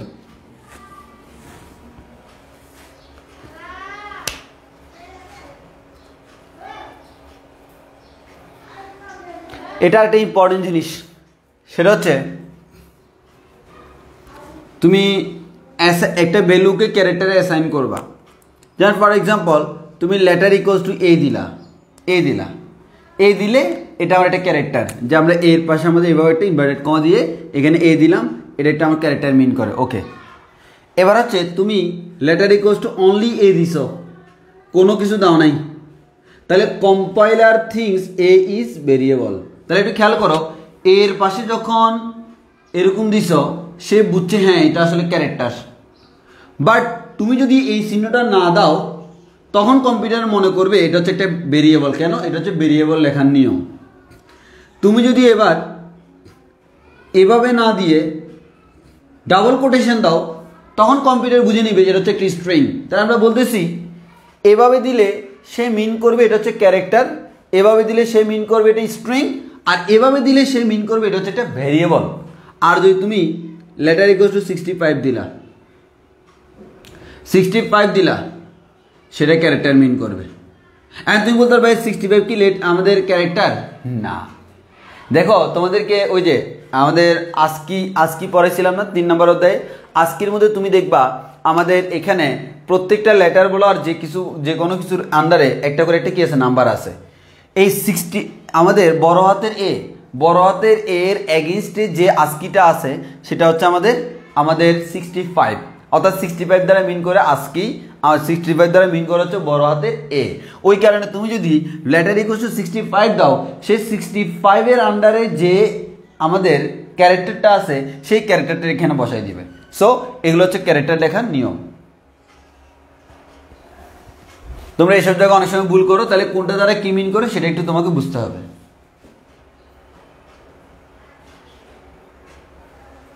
এবার আসো, এবার আমরা পড়ছি percent C means single character, percent D মানে হচ্ছে ডেসিমেল ক্যারেক্টার, ডেসিমেল ইন্টিজার যেটা আমরা ইন্টিজারের জন্য ব্যবহার করি। পার্সেন্ট এফ মিনস হচ্ছে আমাদের ফ্লোটিং ভ্যালু উইথাউট এক্সপোনেন্ট, আর পার্সেন্ট ই মানে হচ্ছে ফ্লোটিং ভ্যালু উইথ এক্সপোনেন্ট। ওই যে এক্সপোনেন্ট যদি থাকে সেক্ষেত্রে আমাদের ইউজ করতে হয়। পার্সেন্ট এস মিনিং হচ্ছে আমাদের নাল টার্মিনাল ক্যারেক্টার স্ট্রিং, এটা হচ্ছে আমাদের স্ট্রিংয়ের জন্য ইউজ করি। আর এটা তো আমরা বলছিলাম যে আউটপুটে কী হবে, যেমন 0.2f দিলাম দ্যাট মিনস আউটপুটের পরে 2 গড়, 0.3f দিলাম আমাদের আউটপুটে 3 গড় পাবো। ওই জিনিসটাই আমাদের এখানে দেখানো হচ্ছে। এবার একটা ইম্পর্টেন্ট জিনিস দেখো, প্রিন্টএফের ব্যবহারটা দেখো। অর্থাৎ কম্পিউটারে যখন তুমি করবা তখন কীভাবে এটা কাজ করে, কম্পিউটার কীভাবে একটা সি প্রোগ্রামিংয়ে কাজ করে সেই জিনিসটা আমি দেখাচ্ছি।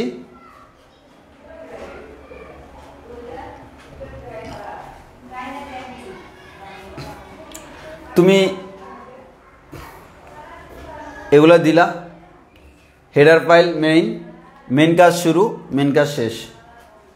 এখানে ভেরিয়েবল ডিক্লেয়ার করলে ক্যারেক্টার এ ইউজ করলে সে কম্পিউটারের মেমোরিতে এ সেট করবে। তার জন্য কয় বাইট লাগলো? 1 বাইট। ক্যারেক্টার হয় সাধারণত 1 বাইটের, ওই 1 বাইট মানে হচ্ছে 8 বিট। তাহলে এই 1 বাইট মেমোরি থেকে 1 বাইট জায়গা সে খরচ করলো, 1 বাইট জায়গা খরচ কইরা সে এটাকে সেভ করলো, কারণ ভেরিয়েবল ডিক্লেয়ার করলো। ওকে, এবার সে আমাদের যে কাজটা করলো এর ভ্যালুটা কি দিলাম এ, ওই এটা কয় বাইটে গেল? 1 বাইটে। মানে আমাদের সে এর ভ্যালুটা এ স্টোর করলো, স্টোর করতে কয় বাইট জায়গা লাগছে? 1 বাইট।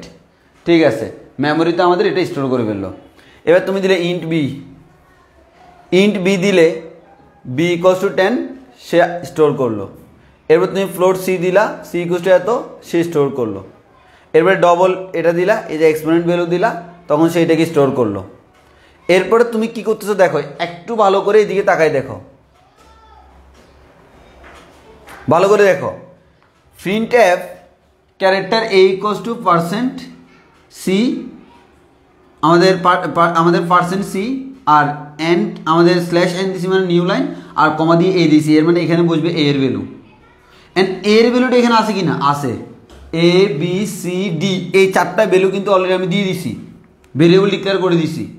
তাহলে কম্পিউটারের মেমোরিতে এগুলো সেভ আছে। প্রিন্টএফ যখন দিলাম ক্যারেক্টার এ ইকুয়ালস টু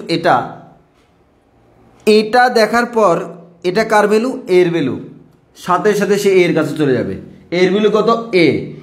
এটাকে সে আমার এখানে দেখাবে, এখানে বসাবে। এটাকে এখানে বসালে কি হয়? ক্যারেক্টার এ ইকুয়ালস টু এ, সেটা আমার আউটপুটে দেখাইলো। তাহলে আবার দেখো, লাইনটা লিখলাম, এভাবে সে কাজ করলো। এখান থেকে প্রথমে তার মেমোরিতে যে আগে ভেরিয়েবল ডিক্লেয়ার করছিলাম এগুলো সেভ আছে, এগুলো অলরেডি কম্পিউটার মেমোরিতে সেভ হয়ে গেছে।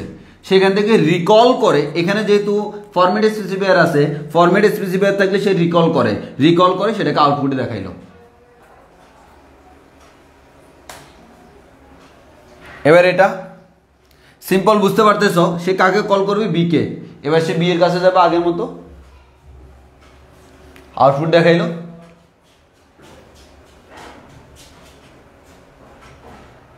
এবার সি এবার ডি, আশা করি বুঝতে পারছো কি হিসেবে আমাদের প্রিন্টএফটা কাজ করে। এবার আসো স্ক্যানএফ আমাদের কীভাবে কাজ করে। স্ক্যানএফ কী জন্য ব্যবহার করি? স্ক্যানএফ ইনপুট নেওয়ার জন্য ব্যবহার করি। এই যে ল্যাপটপের কিবোর্ড দিয়ে, কম্পিউটারের কিবোর্ড দিয়ে আমরা ইনপুট দিচ্ছি এখানে, আর এরপর আমরা ফাইনালি আউটপুট পাবো। ক্যারেক্টার দিলাম এ, একবার জায়গায় দখল করলো, মানে একবার জায়গায় দখল করবে এ নামে সেভ হবে। ইন্টিজার দিলাম বি, ফ্লোট দিলাম সি, ডাবল দিলাম ডি। ওকে, 4টা। প্রিন্টএফ এন্টার এ ক্যারেক্টার, ওই যে আমরা printf enter a character simple, এখানে তো কোনো ফরম্যাট স্পেসিফায়ার নাই, যার কারণে কোনো রিকল করার প্রয়োজন নয়, ডাইরেক্ট যেটা আছে সেটা সে আউটপুটে দেখাই ফেললো। এন্টার এ ক্যারেক্টার, এবার দিল কি স্ক্যানএফ, ভালো করে খেয়াল করো, স্ক্যানএফ %c and a, এই জিনিসটা দেখে সে কোথায় চলে গেল?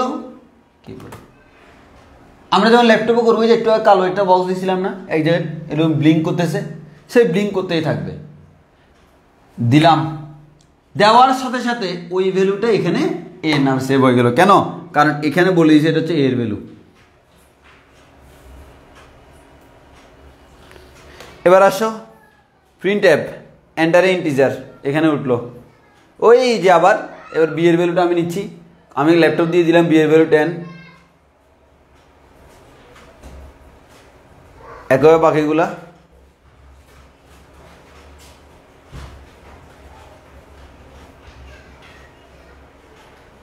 আশা করি বুঝতে পারছো।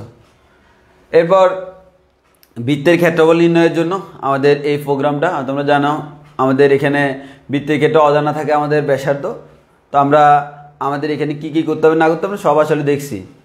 এবার হচ্ছে তোমাকে এখানে যে জিনিসটা দেখানো হয়েছে, তিনোটা একসাথে, অ্যালগরিদম, ফ্লোচার্ট, কিওয়ার্ড, তিনোটা একসাথে দেখানো হয়েছে। এখানেও সেম ফ্লোচার্ট, সি প্রোগ্রাম ভাষায় কোড।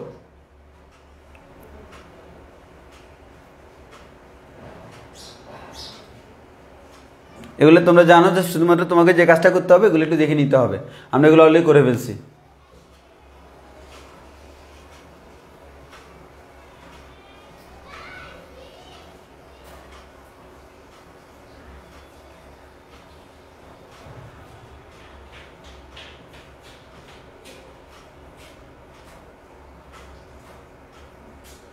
দেখে বুঝতে পারতেছো এটা কিসের জন্য? ত্রিভুজের ক্ষেত্রফল, হাফ ইন্টু ভূমি ইন্টু উচ্চতা।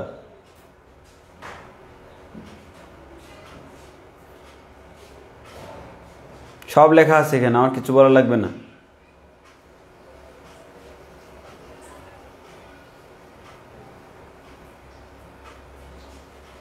আমি স্লাইডটা দিয়ে দিলে এগুলো সবগুলো দেখে নিবা।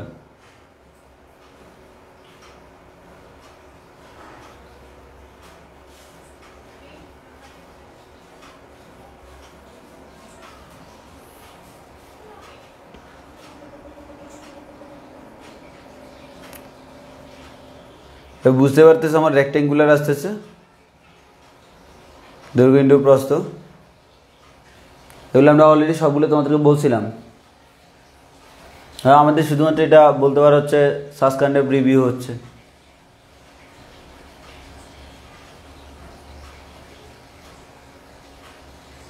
কীভাবে কাজ করে সেটা দেখা দিচ্ছে, অলরেডি কীভাবে কাজ করে অ্যারো চিহ্ন দিয়ে দেখা দিচ্ছে, এগুলো তোমরা অলরেডি বুঝো।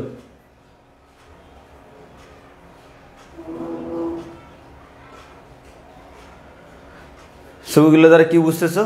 ডিরেকশন বুঝতেছো। হ্যাঁ, আমাদের কোন দিকে যাবে, এটা হচ্ছে কন্ট্রোল স্টেটমেন্ট কি সেটা আমাদের, কন্ট্রোল স্টেটমেন্ট দুই ধরনের, একটা হচ্ছে কন্ডিশনাল কন্ট্রোল স্টেটমেন্ট আর একটা হচ্ছে loop control statement. Conditional control statement কি আমরা আগের দিন দেখছিলাম, আর আমাদের এখানে কি কি নিয়ে আলোচনা করব, if statement, if else, else if, তারপর হচ্ছে সুইচ স্টেটমেন্ট। তো তোমাদের এই চারটা আমাদের আছে। আর নেস্টেড ইফ বলতে হচ্ছে ইফের ভিতরে ইফ, মানে একটার ভিতরে আরেকটা। তো আমরা গত ক্লাসে এগুলো অলরেডি আলোচনা করছিলাম, আজকে আমার মনে হয় না আর আলোচনা করার দরকার আছে। ইফ এখানে কন্ডিশন দিব, ওই অ্যাকশনটা নিবে। ইফ দিয়ে একটা প্রোগ্রাম অলরেডি দেখানো হয়েছিল, এটা একটু তোমরা দেখতে পারো, সুবিধা হবে। দিলাম include str.h int A printf enter a number, তাহলে সে আমাদের আউটপুটে দেখালো এটা। দেন স্ক্যানএফ একটা ইনপুট নিচ্ছে, ইনপুটটা কার মান? এর মান, এর মান নিল 7। 7টা নিয়ে এবার ইফ দেওয়া আছে a is greater than 0 equals to 0,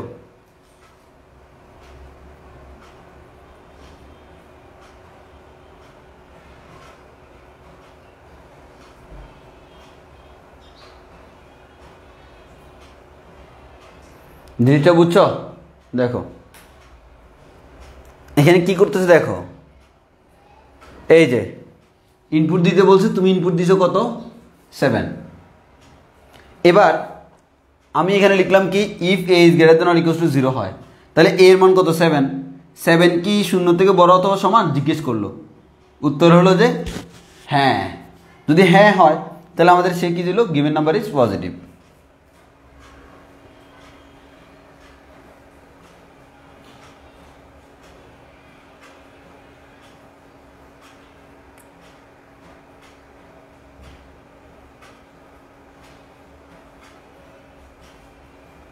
এবার দেখো এটার নাম্বার দিল 7, if a is greater than or equals to 0 জিজ্ঞেস করলো 7 কি 0 থেকে বড়, হ্যাঁ বড়, তাহলে given number is positive, else given number is negative. যেহেতু বড় তাহলে সে বড় দেখাই ফেলছে, আর এখানে অন্যটা দেখানোর প্রয়োজন নাই। এবার দিলে মনে করো একটা নাম্বার দিলে হচ্ছে কত, ইনপুট দিতে বলছে তাকে, সেই ইনপুট দিয়েছে কত -7। এবার জিজ্ঞেস করলো -7 কি 0 থেকে বড়, উত্তর হচ্ছে না, তাহলে সে এটা নাকচ করে দিয়েছে, সে আউটপুট দেখাচ্ছে না, সে কোথায় যাবে, এলস। এবার এখানে যা দেখলো অন্যথায় সে এই জিনিসটা দেখাইলো, অর্থাৎ গত ক্লাসে আমরা যেটা বলছিলাম এলস ইফেক্ট দেখানো হচ্ছে।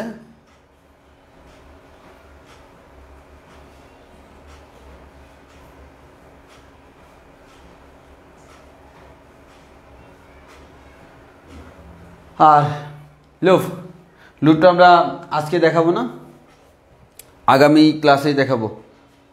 আজকে আমাদের অ্যাক্টিভিটি যথেষ্ট কম দেখা যাচ্ছে, সবাই কই গেছে আল্লাহ জানে।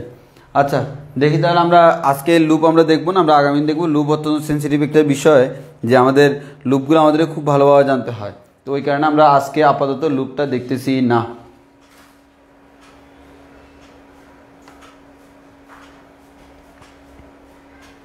তোমাদেরকে আরেকটা জিনিস দেখানো যায়, একটু ওয়েট।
আচ্ছা এটা আসলে মেইনলি হচ্ছে আমাদের ভার্সিটির একটা স্লাইড, আমাদের ভার্সিটির স্যারদের একটা স্লাইড।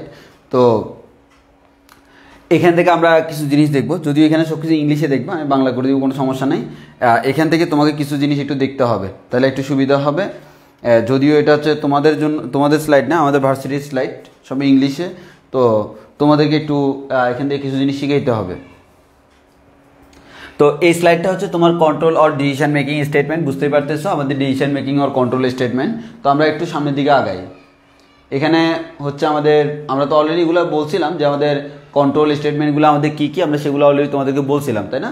ওকে, দেন হচ্ছে তোমরা এখানে একটু খেয়াল করে দেখো সিম্পল ইফ স্টেটমেন্ট, সেটা আমরা দেখছিলাম যে আমাদের সিম্পল ইফ স্টেটমেন্টে কী থাকে, আমাদের ইফ দিয়ে একটা কন্ডিশন থাকে, সেই কন্ডিশনটা যদি রাইট হয় দেন সে আমাদের এই সিনটেক্সটা দেখাবে, যদি আমার এই স্টেটমেন্টটা সে ফলো করবে, যদি না হয় তাহলে সে নেক্সট স্টেটমেন্টে চলে যাবে বা এখান থেকে বের হয়ে যাবে। তো ইফ এলসও আমরা দেখাইছিলাম, যদি এই কন্ডিশনটা সত্য হয় তাহলে সে এটা দেখাবে, আর যদি এই কন্ডিশনটা মিথ্যা হয় অন্যথায় সে এটা দেখাবে।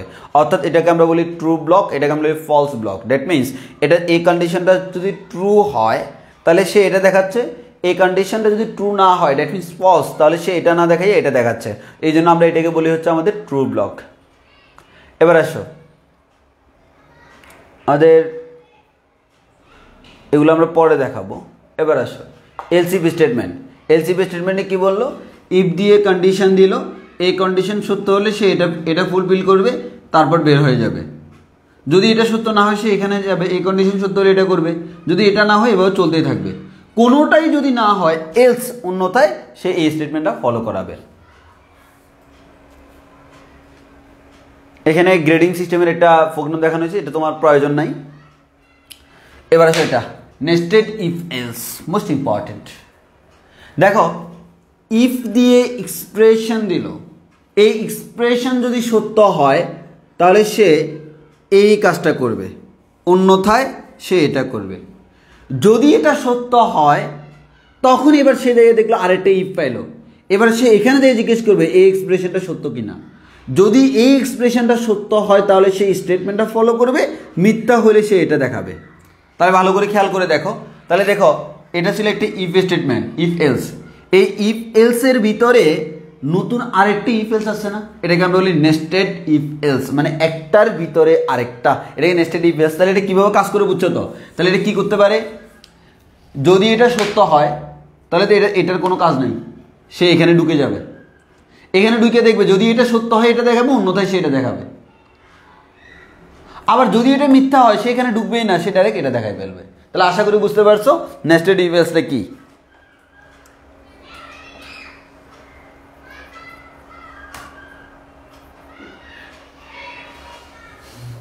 এবার আসি সুইচটা দেওয়ার নিয়মকে একটু খেয়াল করে দেখো। সুইচটা তোমার দেওয়ার জন্য অনেকগুলো কেস দিতে হবে। তাহলে প্রথম হচ্ছে আমাদের দেখো সুইচ স্টেটমেন্ট দিচ্ছে, আমরা সিনটেক্সটা দেখো। সিনটেক্সটা হচ্ছে সুইচ লিখলাম, ইন্টিজার ভেরিয়েবল আর ইন্টিজার এক্সপ্রেশন আর ক্যারেক্টার ভেরিয়েবল থাকতে পারে। তুমি সেকেন্ড ব্র্যাকেট দিয়ে স্টার্ট করলা, সেকেন্ড ব্র্যাকেট দিয়ে শেষ করবা।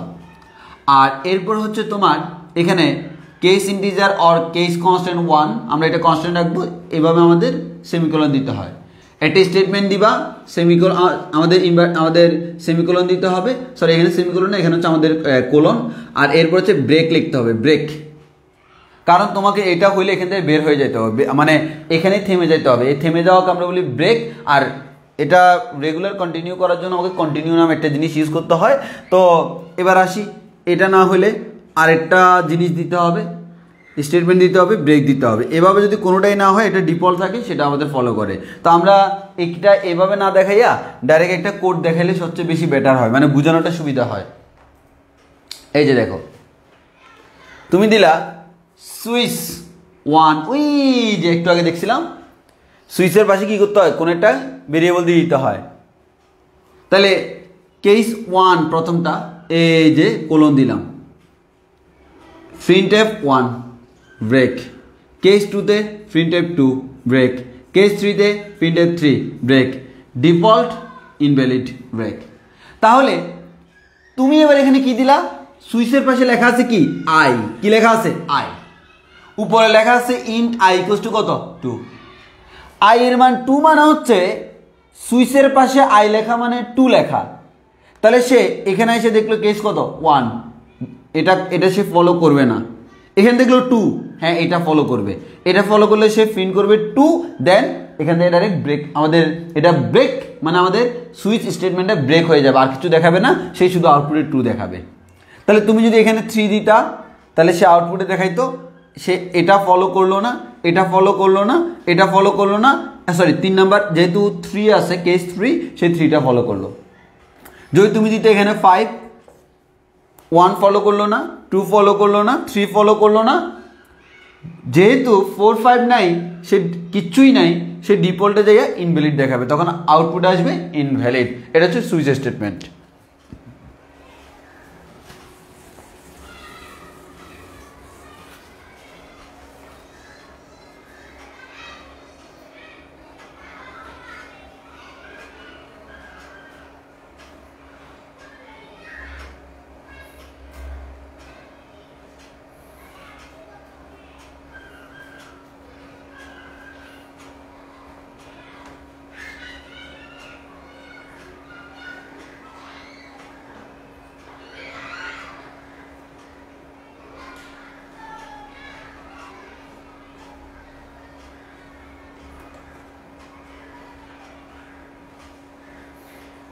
ওকে, আজকে তাহলে আমাদের এতটুকু পর্যন্ত। আমরা আগামী ক্লাস হচ্ছে আমাদের লুপটা পড়াবো, আর লুপটা পড়ানোর পর আমরা অনেকগুলো প্রোগ্রাম দেখাবো। দেখানোর পর এরপর আমরা অ্যারে নিয়ে একটা ক্লাস নিব, এরপর আমাদের শেষ। অর্থাৎ আমাদের আর ক্লাস লাগবে হচ্ছে আগামী ক্লাসে হচ্ছে আমাদের ফর লুপের জন্য, মানে লুপগুলো দেখানোর জন্য একটা ক্লাস লাগবে। এরপর আমরা অনেকগুলো প্রোগ্রাম আমাদের ল্যাপটপ থেকে করে করে দেখাবো, তার জন্য আরেকটা ক্লাস লাগবে। আর অ্যারে নিয়ে একটা ক্লাস লাগবে। অ্যারেটা তোমাদের চাইলে অনেক কিছু পড়ানো যায়, চাইলে কোনো কিছু নাও পড়ানো যায়, ম্যাট্রিক্সের একটা জিনিস। তো এখানে আমরা অল্প কিছু আমরা মেইন বেসিকটা পড়বো, কারণ অ্যারেটা অত্যন্ত জটিল একটা জিনিস। তো এটা আমরা ভার্সিটি লেভেলে আমাদেরকে অ্যারের অনেক কিছু পড়তে হয়েছে। তো এত কিছু তোমরা পড়া আসলে উচিত হবে না। তো তোমাদেরকে যে কাজটা করবে, অ্যারের যে জিনিসগুলো না পড়লেই নয়, অ্যারে বলতে আসলে কি মিন করে সেই জিনিসগুলো আমি বুঝিয়ে দিব, আশা করি সমস্যা হবে না। তো আমাদের আজকের ক্লাস এতটুকু পর্যন্ত। সবাই ভালো থেকো, সুস্থ থেকো, আল্লাহ হাফেজ। আর আমাদের নেক্সট কয়টা ক্লাস লাগতেছে তাহলে? সর্বোচ্চ 3টা ক্লাস আমাদের সি প্রোগ্রাম ইনশাল্লাহ কমপ্লিট হয়ে যাবে।